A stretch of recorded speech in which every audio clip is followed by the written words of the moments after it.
I've got Suburbicon, which is a dumpster fire of just squandered potential.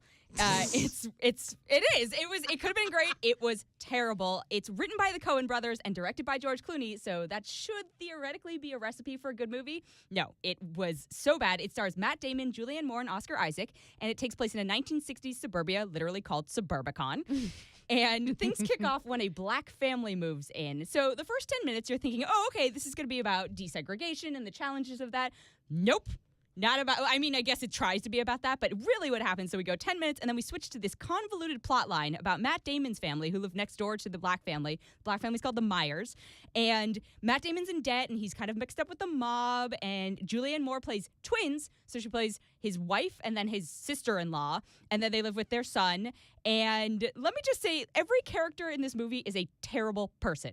Everyone is awful, with the exception of the son, who's innocent and young, and the black family next door. Mm-hmm. Every other person in this movie is just a terrible person. There's mobsters who are horrible people. Oscar Isaac shows up as an insurance investigator, and this is the first time I thought I was going to side with an insurance investigator. Like, that's how desperate I was for some character with any sense of morality. Nope, also a terrible human being. So really, if you want to watch a bunch of awful white people, this is the movie for you. Please don't be that person who watches this movie for that reason. So basically, you're following what's happening with Matt Damon, and then at the same time, the tensions with the Myers, the black family, are escalating, and so people are standing outside their house, like banging on pots 24/7, trying to get them to move out. And they're the embodiment of when they go low, we go high. But the problem is that the movie treats them like objects, symbols, instead of characters. Like, they don't even have first names. Almost everyone in this movie has a first name except for these people. They're literally called Mr. Myers, Mrs. Myers, and then like the kid has a first name. How but weird. it's just so poorly done. And I was so frustrated because I get what they're trying to do. They're trying to say, oh, look, we're so blinded by racial tensions that we don't notice the horrible things happening next door with Matt Damon's family, right? Like, terrible, terrible things are happening. And I don't want to spoil. I guess I could spoil it. But in the trailer, he kills somebody. Yeah, right? Yes. Okay. So there's a lot of murder that happens next door, and nobody notices because they're so obsessed with this black family that's moved in. So it's just, so it's like a white neighborhood in the 60s and a black family. It is gotcha. literally okay. an 100% white neighborhood, and then a black family moves in. So every once in a while, there are these like one-liners you'll hear on like the little news reports or like the TV stuff, and they just wanted to do it so they could say language that normally white people wouldn't be comfortable saying, but they're like, oh well, it was the 1960s, so we can get away with it because it's contextualized. And it was just so frustrating because I get it. They were trying to show this juxtaposition. They did it so badly. And so the result is a movie you don't want to watch because it's just really boring and uneven. And then also just a kind of a mistreatment of a topic that is really wrought with intense feelings, especially nowadays about, who's in my backyard. And so it was so upsetting. And I really did expect more from them. Like, Me too. I thought it would be better than that. And it's so terrible. It's simultaneously ham-handed and not subtle enough. Literally, it's just bookended with these two, these scenes of like, okay, the black family's moving, and okay, here's the result of that. Bad filmmaking. It's bad filmmaking. I had read that this was like the second coming of Fargo. Oh my Clearly, God, no, it is not. It's the It same is not. makers, right? The Coen Yeah, brothers. the Coen brothers, yeah. And it's a bunch of the Dark Coen humor. stable of people, though. Oh, yeah. I Because, like, see, yeah. Damon's in a bunch of, Clooney works with them. Oscar Isaac was in, so it's just really frustrating how wasted this opportunity was. So my theory is, I was like, you should have had Jordan Peele direct this movie because it should have been like 1960s Get Out is really what I would have loved to see. Instead, it was this trash heap. This is my thing also, like, why did nobody say no? Why did nobody edit this? Why did nobody say, hey, we need to fix this movie? This is not up to your guys' standards. And it's Clooney and Damon doing this long publicity tour right now talking about the film. So that like there's marketing money being spent. No, there was definitely money spent on this movie, and I just don't understand why they spent it on such a waste. It was a waste. It was a waste. Kind of bad timing for Matt Damon too right now. Yeah. To have a movie premiering after his interview earlier in the week. Yep, it's just just watch Stranger Things this weekend. That's what you should do this weekend because I'm only giving this 1 out of 5. That's how bad it was. Oh, this is like one of the worst movies I've seen in a while. I think partially God. because of the expectations, right? You say Coen Brothers, I want a good Coen Brothers movie. So don't go into it thinking it's gonna be good. Suburbicon, there you go. That's definitely a no. Do not see it this week. But you've got 2 other films. I have 2 others. So hopefully you've got at least one we want to see, yes. right? Okay. This one is the maybe. This is the family-friendly one. So if you don't want to go out and trick-or-treat early, I guess you could take your kids to see Wonderstruck. I don't know what people with kids do. I don't know. Sounds very invasive. I don't know. But basically, it's the only family-friendly thing out this weekend because, one, I don't care if you're a kid or, well, Suburbicon's rated R, so don't see it, but also just don't see it because it's bad. Mm-hmm. But Wonderstruck it's based on a young adult novel of the same name called Wonderstruck, and it stars, wait for it, Julianne Moore again, because Julianne Moore is everywhere. I've seen her in so many movies this year. I don't understand what she does with her time. She does it, yeah. I think she might actually have a twin or a doppelganger. It would be like Kris Jenner with a body double. Like, that's my theory on Julianne Moore. And she's got kids, and she's in her 50s, and she looks like she's 30. Yeah, she's amazing. I don't understand. But it's got Julianne Moore, Michelle Williams is in it briefly, and it's got these 2 young child stars, Oaks Fegley and Millicent Simmonds. And it's basically 2 period pieces. So again, we're going with the period pieces. Set in the 1920s and the 1970s, and both storylines follow 2 deaf kids, which is interesting. Oh, so fascinating. Yeah. So you see the different eras and how they're treated differently. And then also they happen to be connected. And so the whole movie is about figuring out how they're connected. Which is, it's a cute kids movie. Or like young adult movie. One's the grandkid of the other one. Well, okay, you don't have to give it away. Spoiler alert. Let's just spoil it. But the fact that you can so easily guess it. Also, it's a book. It's out there. It's not. But it's so the 1920s part is a silent movie basically. So it's all scored, which is interesting, right? Because you're depending on the score for you're experiencing, I guess, like deafness in a sense because nobody's talking or you can't hear, and so it's from, I guess, the girl's point of view really because you're not, the young girl is deaf.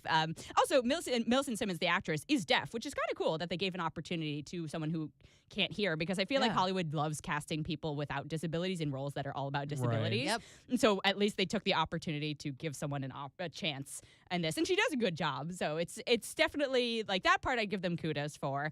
So Julianne Moore plays her mom, and she's like a 1920s silent film star, and it's about her, missing her mom and not being able to communicate with anyone because it's not like they had like ASL was barely a thing.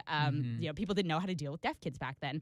So then skip ahead to the 1970s, and you've got this kid, and he gets struck by lightning. So he hasn't been deaf his whole life; he's been hearing, and then he loses his hearing very suddenly, and it's about him trying to figure out who his dad is. Which comes out of left field, but they set it up sort of. So again, it's about figuring out how they're related, which, now they're related. So it was kind of uneven. I wish it had been better. I feel like maybe if you were like 13 or under, you might have liked the movie better, or might have been willing to overlook some of the stuff. But I think if you're an adult going into this, you might be a little bit bored, honestly. Like it felt pretty long for what it was. And I've said this before about kids. I'm like on the fence about child actors. When they're great, they're great. When they're not, they're not. I think Millicent Simmonds is great. I was a little frustrated with the boy's performance just because he's screaming a lot, because I get it. He's just lost his hearing. But tone it down a little bit. Like they could have toned it down a little bit. Like, and not only the screaming like volume wise, but just like performance wise. I was like, he had like frustrated mode and then just like boring mode. He's too young to understand nuance. He is.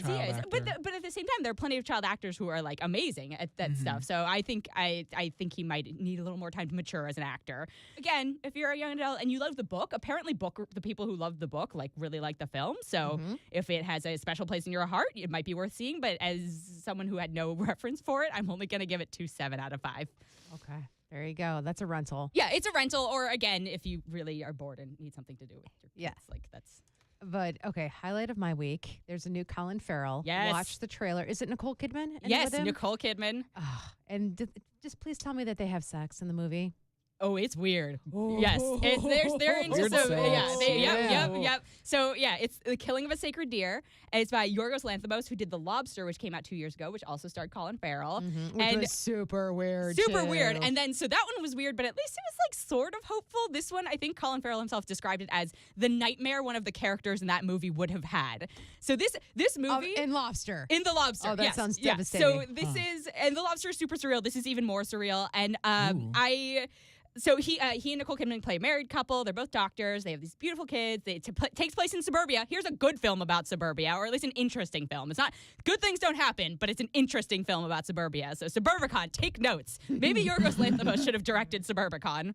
But I don't want to go into the plot because I think it's better if you discover it for yourself, because it's like super weird. But if you heard too many elements of it, you'd be like, I don't want to see this. No, you should go see this. So it's I had a knot in my stomach from the opening shot, which a little bit of a spoiler. If you're squeamish, close your eyes for the opening shot. It was horrifying. I had a knot in my stomach from the opening shot to the moment the credits rolled. Like, that's how tense this movie is. Oh, Lord. And it's so tense, but it's also super understated. So again, if you saw The Lobster, like Colin Farrell speaks in this very like stilted, calm, very even voice the whole time. And, everything's very matter of fact and like, no, I don't do this. Oh, yes, it's Saturday. Oh, we have this. It's, we have to take the kids to this. And it's like super unsettling. For the people that didn't see The Lobster, these characters all decide to become animals.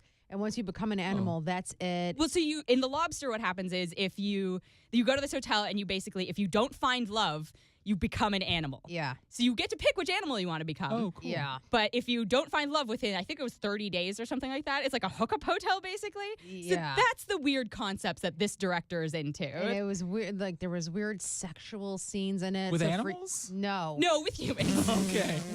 Arthur.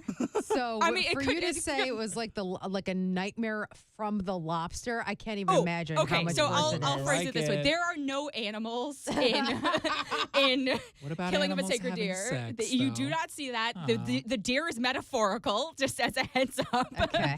So no, not that type of weird. Still super weird. Okay. Still in the same vein of like surreal things happen, and you just kind of accept that that's part of the universe. Is it like Lynchian? It's a little bit. It's a Okay. little bit, but I swear this guy has just defined his own genre of surrealism, that realistic surrealism that I'm so impressed by, and I can't wait to see what he does next. But I was also horrified by this movie. So it's really tense for 90% of the film. Everyone's like super pleasant, and it's, I think what's interesting is what's not said is more unsettling than what's actually said, right? If you had a bunch of people running around screaming about all the things that they're covering in this movie, you'd be like, oh, this is a horror movie, or this is a bad slasher film. No, this was like a film. It made me think. It creeped me out. I have chills thinking about it. I don't want to spoil it. Okay.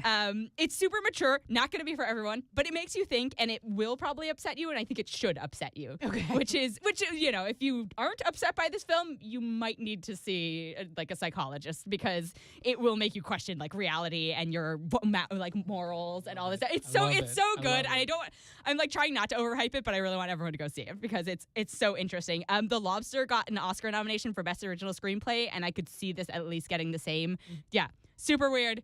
Super worth seeing, and it's out this weekend. And so, again, I think if you want to see a movie about suburbia, go see this one. I'm going to give it 4.5 out of 5. Oh, wow. Bam! That's a very high score for you, Yes. Dana Han-Klein. It's not perfect, but it was so worth watching. And again, I don't know if it's like a good...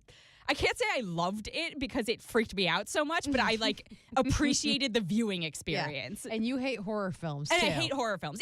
It's not like a traditional horror film. It's not like people aren't going to pop out at you and like stab you in the eyeball or something like that. But it's more about like the horrors of our own morality, highbrow horror or something along those lines. But yeah, super interesting. And what's it called again? The Killing of a Sacred Deer. The deer is metaphorical. There is no lobsters. There are no deer, just as a heads up.